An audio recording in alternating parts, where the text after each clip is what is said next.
শ্রীরাম, জয় শ্রীরাম, জয় শ্রীরাম। কৈলাস পর্বতে দেবাদিদেব মহাদেব মা পার্বতীকে নিয়ে বসে আছেন। মা পার্বতী বললেন, হে ভোলা মহেশ্বর, আজ রামায়ণের কোন কাণ্ডটি তুমি আমাকে বর্ণনা করবে? দেবাদিদেব বললেন, পার্বতী, রামায়ণের কিষ্কিন্ধা কাণ্ডের রামের সাথে হনুমানজির মিলন, এটি আজকে তোমাকে আমি বর্ণনা করছি, তুমি শোনো। রাম লক্ষ্মণের সাথে পম্পা সরোবরের কাছে গিয়ে সীতার বিরহে বিলাপ করতে লাগলেন। হে সুমিত্রা নন্দন, দেখো, নানা পুষ্পিত বৃক্ষে ও সরোবরের পদ্মফুলে পম্পা সরোবর কেমন শোভা ধারণ করেছে। মেঘ যেমন বাড়ি বর্ষণ করে, সেই রকম এই বৃক্ষ সকল পুষ্প বর্ষণ করে অরণ্যের শোভা বিস্তার করছে। একে আমি সীতাকে হারি শোকগ্রস্ত হইয়েছি, তার উপর বসন্তকাল তার সৌন্দর্য সম্ভারে আমার শোক আরো বাড়িয়ে তুলেছে। সীতার জন্য আমি অত্যন্ত সন্তপ্ত। তাই এই সব ফুলের মধুর গন্ধ এবং সুখস্পর্শ শীতল বায়ু আমার কাছে আগুনের মতো পীড়াদায়ক মনে হচ্ছে। লক্ষণ, যদি সীতার সাথে কোনো এক স্থানে বাস করতে পারি, তবে স্বর্গের অমরাবতী অথবা অযোধ্যা নগরীতেও আমি যেতে চাই না। বিদেহরাজ জনক যখন সকলের সামনে আমাকে বৈদেহীর কথা জিজ্ঞাসা করবেন, তখন আমি তাকে কি কুশল সংবাদ দেব? আমি রাজ্যভ্রষ্ট ও শোকগ্রস্ত হলেও যিনি আমার অনুগামী হয়েছেন, সেই সীতার বিরহে আমি কেমন করে বেঁচে থাকব? সীতাকে হারিয়ে আমি আর বাঁচব না। তুমি অযোধ্যায় ফিরে গিয়ে প্রিয় ভরতকে দেখো। রামের বিলাপ শুনে লক্ষ্মণ বললেন, হে পুরুষোত্তম, আপনি মনকে স্থির করে শোক ত্যাগ করুন। রাবণ যদি পাতালেও যায়, তবুও তার বিনাশ হবে, এতে কোনো সন্দেহ নেই। যদি কোনো জিনিস অপহৃত হয়, তবে চেষ্টা না করলে তা কখনোই ফিরে পাওয়া যায় না। সুতরাং আপনি এই দীনভাব ত্যাগ করে উৎসাহ অবলম্বন করুন। আমরা উৎসাহ করে লেগে থাকলেই সীতাকে আবার ফিরে পাব। লক্ষ্মণের যুক্তিযুক্ত কথা শুনে রাম ধৈর্য ধারণ করে পম্পা সরোবর অতিক্রম করে ঋষ্যমুখ পর্বত অভিমুখে যেতে লাগলেন। দূর থেকে বানরাধিপতি সুগ্রীব অস্ত্রধারী রাম ও লক্ষ্মণকে দেখে ভয়ে বালি তাদের পাঠিয়েছে মনে করে পর্বতের অন্য স্থানে চলে গেলেন। সুগ্রীব দূর থেকে রাম লক্ষ্মণকে দেখিয়ে তার মন্ত্রীদের বললেন, এই দুজনকে নিশ্চয়ই বালি পাঠিয়েছে। এরা ছদ্মবেশে চিরবস্ত্র ধারণ করে এই বনে পরিভ্রমণ করছেন। অতএব আমাদের এখান থেকে অন্যত্র যাওয়াই ভালো। মহাবীর হনুমান তখন বালির ভয়ে সন্ত্রস্ত সুগ্রীবকে বললেন, আপনারা বালির আশঙ্কায় ভীত হবেন না, কারণ ঋষ্যমুখ পর্বতে বালি থেকে ভয়ের কোনো সম্ভাবনা নেই। আপনার অগ্রজ বালি এখানে নেই, সুতরাং ভয়ের কোনো কারণ আমি দেখছি না। আপনি বারব সুলভ চপলতা ত্যাগ করে বুদ্ধি স্থির করুন। রাজারা বুদ্ধিহীন হলে প্রজাদের শাসন করতে পারে না। হনুমানের কথা শুনে সুগ্রীব বললেন, দীর্ঘ বাহু, বিশাল নয়ন, ধনু, বাণ ও অশীধারী দেবকুমার সদৃশ এই দুই পুরুষ প্রধানকে দেখে কে না ভয় পাবে হনুমান? আমার সন্দেহ বালি এদের পাঠিয়েছে। রাজারা অনেকের সাথেই বন্ধুত্ব করে, অতএব এদের বিশ্বাস করা আমাদের উচিত হবে না। রাজা শত্রুকে বিনাশ করবার জন্য নানা উপায় অবলম্বন করে থাকে। সুতরাং তুমি সাধারণ বেশে এদের কাছে গিয়ে আকারে ইঙ্গিতে এবং কথাবার্তায় এদের অভিপ্রায় জেনে এসো। হনুমান তখন বানর রূপ ত্যাগ করে সন্ন্যাসীর বেশে রাম ও লক্ষ্মণের কাছে গিয়ে তাদের প্রণাম করে অতি মধুর বাক্যে বললেন, আপনারা তপস্যা নিরত ব্রহ্মচারী, বীর, অতি কঠোর ব্রতধারী এবং আপনারা রাজর্ষি ও দেবর্ষি তুল্য। আপনাদের দেহকান্তি অতি সুন্দর। এই অরণ্যে আপনারা কি কারণে এসেছেন? আপনাদের ধৈর্যবান বলে মনে হচ্ছে। আপনারা জটাবল্ক ধারণ করে আছেন এবং আপনাদের নিঃশ্বাসে শোকের লক্ষণ দেখতে পাচ্ছি। আপনাদের পরিচয় কি? আপনাদের দৃষ্টি কিন্তু সিংহের মতো। আপনাদের বল ও বিক্রম অনন্য সাধারণ। কেন আপনারা বনের পশুদের ভীত এবং উৎপীড়িত করছেন? আপনারা দেবতার মতো পরাক্রমশালী। আপনাদের প্রভাবে দৃশ্যমুখ পর্বত উদ্ভাসিত হয়েছে। অতএব বলুন, কেন এই দুর্গম বনে এসেছেন? আপনাদের দেখে মনে হচ্ছে যেন সূর্য এবং চন্দ্র ইচ্ছানুসারে পৃথিবীতে বিচরণ করছেন। আপনারা অলঙ্কারে ভূষিত হবার যোগ্য হয়েও অলঙ্কারহীন কেন? মনে হয় আপনারা শশাগড়া পৃথিবী রক্ষা করতে সমর্থ। আপনাদের ধনু দুইটি ইন্দ্রধনুর মতো। সর্পের মতো ভয়ঙ্কর তীক্ষ্ণ বাণে আপনাদের তুন দুইটি সমুজ্জ্বল। আপনাদের উভয়ের হাতে বিশাল খড়গ শোভা পাচ্ছে। আমি বারবার আপনাদের পরিচয় জিজ্ঞাসা করছি, আপনারা আমাকে কিছুই বলছেন না কেন? সুগ্রীব নামে এক ধর্মাত্মা মহাবীর বানর প্রধানকে তার অগ্রজ রাজ্য থেকে নির্বাসিত করলে তিনি অতি দুঃখে বনে বাস করছেন। আমি বানর, নাম আমার হনুমান। সেই বানররাজ সুগ্রীব আমাকে এখানে পাঠিয়েছেন। তিনি আপনাদের সাথে মিত্রতা করতে চান। আমি ধর্মাত্মা সুগ্রীবের মন্ত্রী, বায়ুর ঔরসে এবং বানরীর গর্ভে আমার জন্ম। আমি ইচ্ছামতো কিন্তু রূপ ধারণে সমর্থ এবং যে কোনো জায়গায় আমি কিন্তু যেতে পারি। সুগ্রীবের প্রিয় কাজের জন্য সন্ন্যাসীর বেশে ঋষ্যমুখ পর্বত থেকে এখানে এসেছি।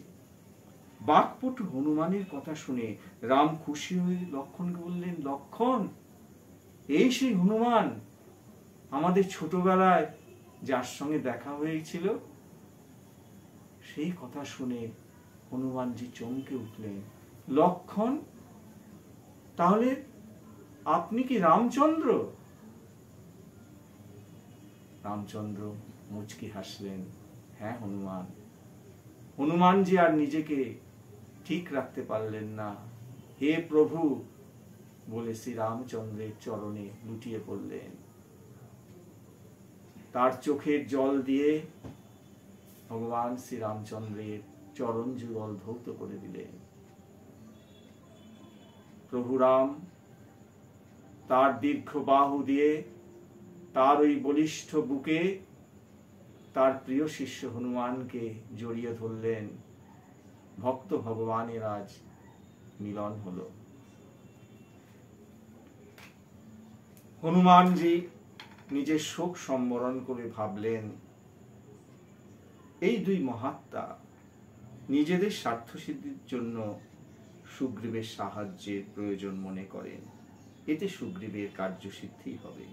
অনন্তর হনুমান রামকে জিজ্ঞাসা করলেন, আপনি কনিষ্ঠ ভ্রাতার সাথে পম্পার তীরবর্তী কুসুম ও হিংস্র জন্তু পূর্ণ এই দুর্গম বনে কেন এসেছেন?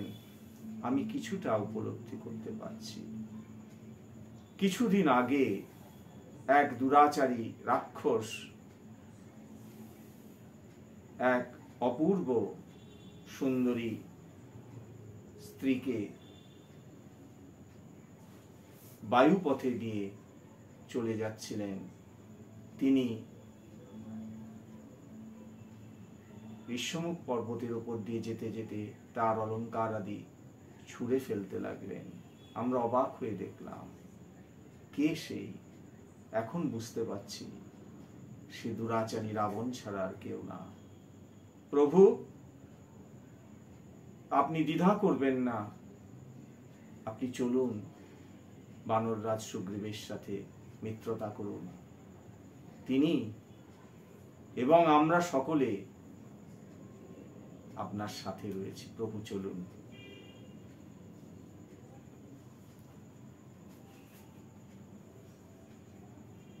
হনুমানের কথা শুনে লক্ষণ রামকে বললেন, মহাবীর হনুমান, আমাদের যা বললেন তাতে মনে হচ্ছে সুগ্রীবেরও আপনাকে দিয়ে কোনো কাজ করাবার আছে, অতএব আপনি কৃতকার্য হবেন। হনুমানের প্রসন্ন মুখ দেখে মনে হচ্ছে এর কথা মিথ্যা নয়। প্রবল পরাক্রান্ত হনুমান তখন ভিক্ষুর বেশ ত্যাগ করে আবার তার বানর রূপ ধারণ করলেন এবং প্রভু রামকে বললেন, প্রভু আপনি এবং লক্ষ্মণ আমার পিঠে বসুন, আমি মহানন্দে রাম নাম গাইতে গাইতে ঋষ্যমুখ পর্বতে সুগ্রীবের কাছে যাচ্ছি। হনুমান সুগ্রীবের কাছে গিয়ে বললেন, মহাপরাক্রমশালী সত্যবাদী রাম ভাই লক্ষ্মণের সাথে আপনার কাছে এসেছেন। এরা পিতৃসত্য পালনের জন্য বনে এসেছিলেন। বনবাসের সময় রাবণ জিতেন্দ্রীয় রামের ভার্যাকে অপহরণ করেছে। এখন এরা আপনার শরণাগত হয়ে আপনার সাহায্য প্রার্থনা করছেন। এরা পরম পূজ্য, সুতরাং এদের সাথে সখ্য স্থাপন করে এদের সসম্মানে গ্রহণ করুন। হনুমানের কথা শুনে বানররাজ সুগ্রীব সুন্দর রূপ ধারণ করে প্রীতির সাথে রামকে বললেন, আপনি ধার্মিক, তপস্বী এবং সর্বলোকপ্রিয়। বায়ুপুত্র হনুমানের কাছে আপনার গুণের কথা শুনলাম। হে প্রভু, আমি বানর, আপনি যে আমার সাথে মিত্রতা করতে চান তাতে আমার পরম লাভ ও সম্মান হবে। এই আমি হাত বাড়িয়ে দিলাম, যদি আমার সাথে মিত্রতা করতে ইচ্ছা করেন তবে আপনি নিজের হাত দিয়ে আমার প্রসারিত হাত ধরে আমাকে চিরবন্ধুত্বের বাঁধনে আবদ্ধ করুন প্রভু। প্রভু রাম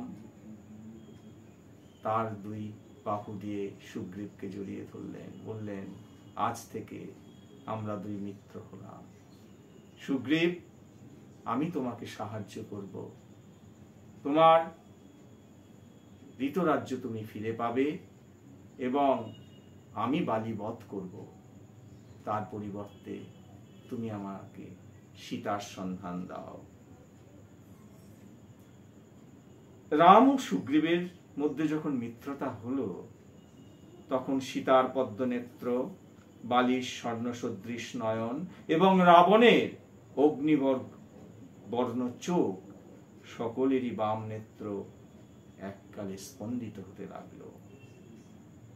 সুগ্রীব বললেন, হনুমানের কাছে আমি সীতাহরণের কথা শুনেছি। ভগবান বিষ্ণু যেমন অসুরদের কাছ থেকে বেদ উদ্ধার করেছিলেন, আমি তেমনি তোমার অপহৃতা ভার্যাকে উদ্ধার করব। তোমার ভার্যা পাতালেই থাকুন অথবা আকাশেই থাকুন, আমি তাকে এনে দেব। তুমি এখন শোক ত্যাগ করো। হে রাম, অনুমানে বুঝতে পেরেছি আমরা মা সীতাকে দর্শন করেছি ঋষ্যমুখ পর্বত থেকে। তিনি কাঁদতে কাঁদতে, হে রঘুনন্দন, হে লক্ষ্মণ, তোমরা কোথায়? দুরাচারী দুর্বৃত্ত রাবণ আমাকে অপহরণ করে নিয়ে চলে যাচ্ছে, তোমরা আমাকে উদ্ধার করো। হে রাম, তিনি তার অলঙ্কার আদি ঋষ্যমুখ পর্বতের উপর ফেলে দিয়েছিলেন, আমি সেগুলো তোমার কাছে নিয়ে আসছি, তুমি দেখো। সুগ্রীব গুহার মধ্য থেকে উত্তর এবং অলঙ্কার সকল নিয়ে এলেন। রাম সেগুলো বুকে ঝরিয়ে ধরে কাঁদতে কাঁদতে হা প্রিয়ে বলে মাটিতে পড়ে দীর্ঘশ্বাস ত্যাগ করতে লাগলেন। রাম বললেন, লক্ষ্মণ, এই দেখো সীতার উত্তরীয় এবং অলঙ্কার, এগুলি তিনি নিশ্চয়ই তৃণময় ভূমিতে নিক্ষেপ করেছিলেন, তাই এসব অবিকৃত রয়েছে। লক্ষ্মণ তখন একটি বিখ্যাত উক্তি করলেন, যা রামায়ণের মধ্যে বিশেষভাবে উল্লেখযোগ্য। তিনি বলছেন, নাহং জানামি কেউরে নাহং জানামি কুণ্ডলে নূপুরে তভি জানামি নিত্যং পাদভিবন্দনাৎ। অর্থাৎ, হে রাম, আমি তো সীতা দেবীর মুখের দিকে কখনো তাকাইনি, সুতরাং তার উত্তরীয় এবং কেউর কুণ্ডল আমি চিনি না। আমি তার চরণ যুগলটাই সবসময় দেখেছি, সুতরাং ওই চরণের নুপুরটুকুই আমি চিনব, আর কিছু চিনব না। তবে মনে হচ্ছে এইগুলোই সীতা দেবীর অলঙ্কার। রাম শোকাভিভূত হয়েছেন। তিনি তার শোক নিবারণ করতে পারছেন না। সুগ্রীব এবং হনুমানজি মধুর বাক্যে তাকে সান্ত্বনা দিচ্ছেন এবং তাদের মধুর বাক্যে রাম চোখের জল মুছে প্রকৃতিস্থ হলেন এবং সুগ্রীবকে আবার আলিঙ্গন করে বললেন, সখার শোক নিবারণের জন্য হিতৈষী ও স্নেহশীল বয়সের যা করা উচিত তুমি সেই রকম যুক্তিপূর্ণ কাজ করেছো। বিপদের সময় তোমার মতো বন্ধু জগতে দুর্লভ। এখন সীতা ও দুরাত্মা রাবণের অন্বেষণে আমাদের যত্নবান হওয়া উচিত। এখন আমাকেও তোমার যে কাজ করতে হবে তা তুমি নিঃসংশয়ে বলো। তুমি যা বলবে তা নিশ্চয়ই সফল হবে। সুগ্রীব বললেন, প্রভু তুমি তো আগেই বলেছ যে বালিকে তুমি বধ করবে এবং আমার ধৃতরাজ্য ফিরিয়ে দেবে। রাম বললেন, হ্যাঁ অবশ্যই, তুমি কোনো চিন্তা করো না। এবং রাম বললেন, উপকার দ্বারা মিত্রতা এবং অপকার দ্বারা কিন্তু শত্রুতা বৃদ্ধি পায়। আজই আমি তোমার ভার্য অপহরণকারীকে বধ করব। সুগ্রীব অত্যন্ত আনন্দিত হয়ে বললেন, অগ্নিসাক্ষী করে আমি তোমাকে সখা করেছি, তুমি আমার প্রাণের চেয়েও প্রিয়, তাই বিশ্বাস করে তোমার আমার দুঃখের কথা বলেছি। বালি আমাকে তীব্রভাবে ভৎসনা করে রাজ্য থেকে তাড়িয়ে দিয়ে আমার প্রিয়তমা ভার্যাকে অপহরণ করেছে। বালি আমার আত্মীয়দেরও কারাগারে আবদ্ধ করেছে। আমাকে বিনাশ করবার জন্য বালি বহুবার অনেক বানর পাঠিয়েছিল, তারা সকলেই আমার হাতে নিহত হয়েছে। বালির ভয়ে আমি তোমাকে দেখেও ভয় পেয়ে তোমার কাছে যাইনি। হনুমান প্রমুখ 4 জন মাত্র বানর আমার সহায়, এদের বিক্রম ও বুদ্ধি বলেই আমি এখনো বেঁচে আছি। বালি নিহত হলেই আমার দুঃখ দূর হবে। হে রাম, তুমি আমার সখা। সখা সুখেই থাক অথবা দুঃখেই থাক, সখা সব সময় সখার দুঃখ দূর করতে সচেষ্ট থাকে। আমি শোকার্ত হয়ে আমার দুঃখ নিবারণের উপায় তোমায় বললাম। পার্বতী, আজ এই পর্যন্ত। আগামী পর্বে আমি বালি এবং সুগ্রীবের বিরোধ কথা আলোচনা করব। রামায় রামচন্দ্রায় রামভদ্রায় বেধসে রঘুনাথায় নাথায় সীতায় পতয়ে নমঃ।